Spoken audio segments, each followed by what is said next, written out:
Hi, everyone. This is Michelle Grimolia, the President and CEO here at Woodland Pond at New Paltz. And today is Tuesday, September 6th, 2022. I don't have too many things for my update today or my address. So let's start with some really great news. Today, Sarah Leonard, formerly Sarah Hull, as you all know, is back with us after her maternity leave. So, for those that have not had an opportunity to yet meet Sarah, Sarah is our Director of Resident Services. She does report directly to me, and she has been here since we've opened the doors roughly 13 years ago, maybe a little bit more actually at this point.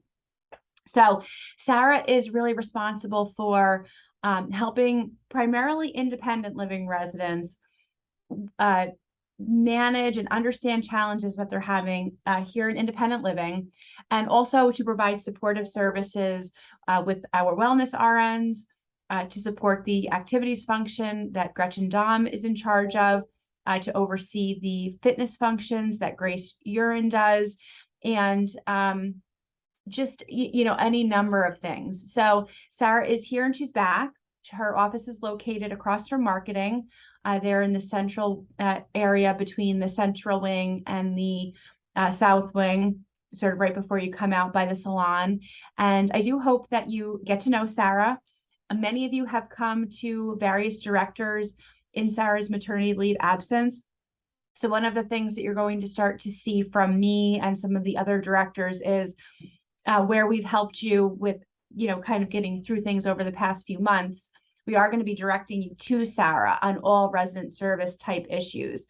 So this can be things like, you're having changes in how you're feeling and your outlook on the day, maybe some anxiety, maybe needing some additional support with family issues or transition issues within the community. Sarah is going to continue working very closely with our mental health and wellness task force. She will be doing continuing the annual check-ins that Cameron's been working on this summer. She can help you to coordinate and provide additional services in terms of private duty companionship, additional housekeeping services, maintenance, those kinds of things. So Sarah really is here to support the resident lifestyle and life in independent living. And so I hope that you all welcome her back. So welcome back, Sarah. The next thing is related to the screens from the window washing. This is a message from Rob Dunn, our Director of Environmental Services. If you have not gotten your screens back and you haven't heard from us, please do contact concierge and let them know that you still need screens.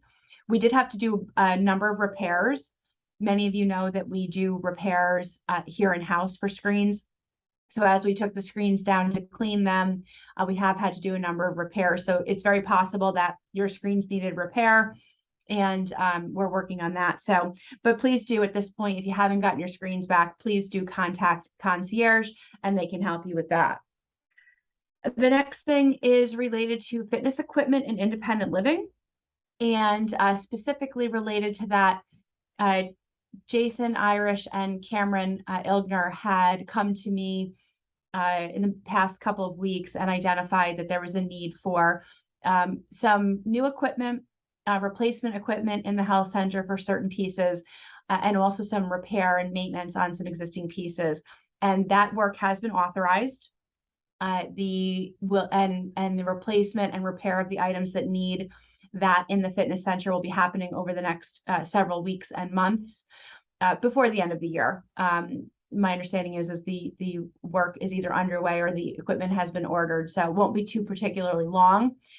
In looking at a variety of things this year and some requests that had come in, and knowing how important that equipment is to many, I was actually able to allocate some of the money from the filming to be able to do this purchase, which was not anticipated for 2022.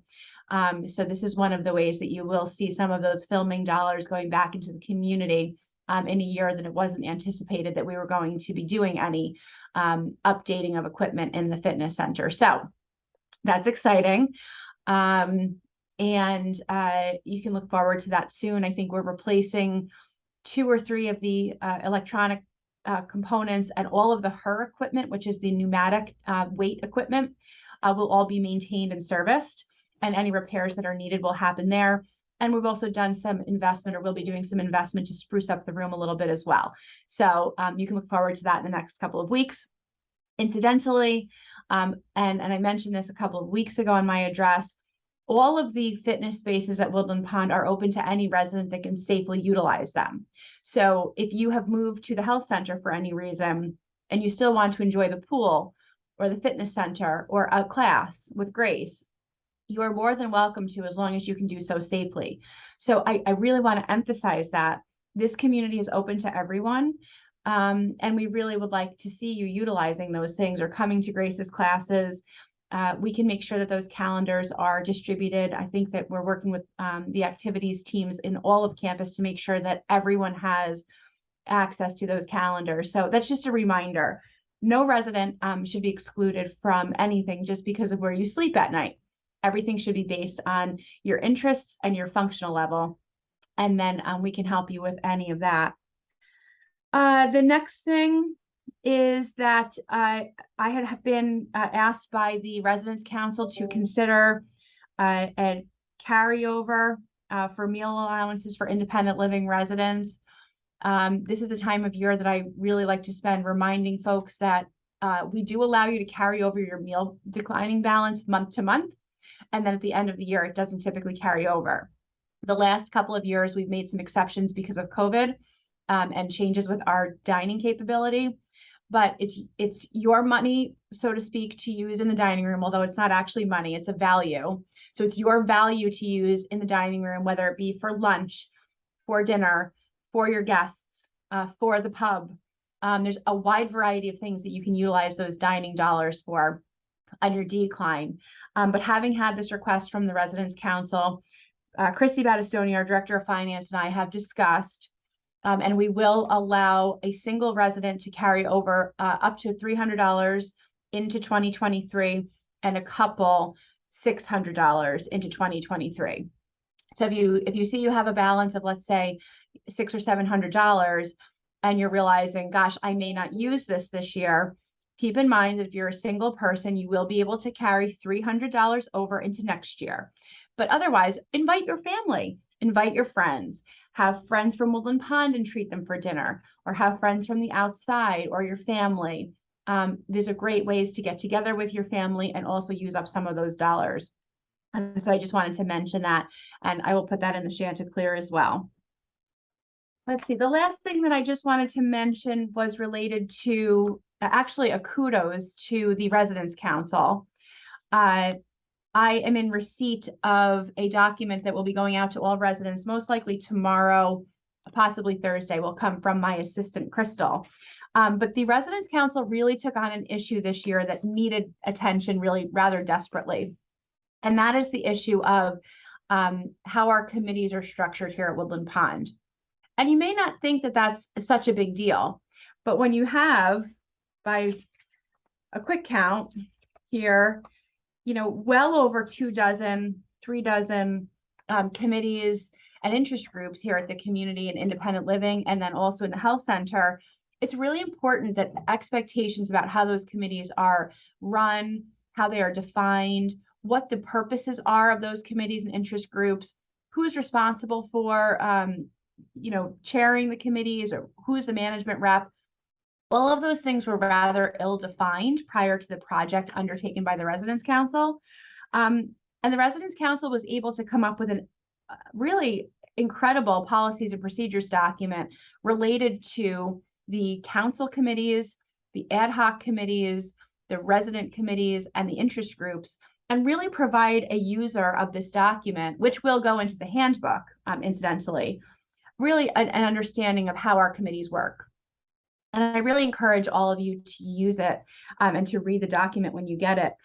I especially like the components here where it's recommended that every committee have a chair and a vice chair.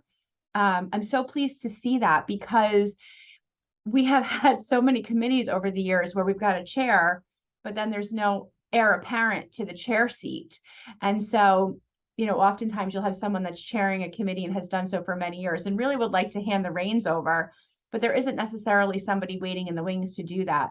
So from a succession planning and a continuity of business perspective, the idea of a vice chair to me is just makes so much good sense. And I'm thrilled to see that the document references both a chair and a vice chair position. And I hope that every committee really talks about this and agrees to put a vice chair into place.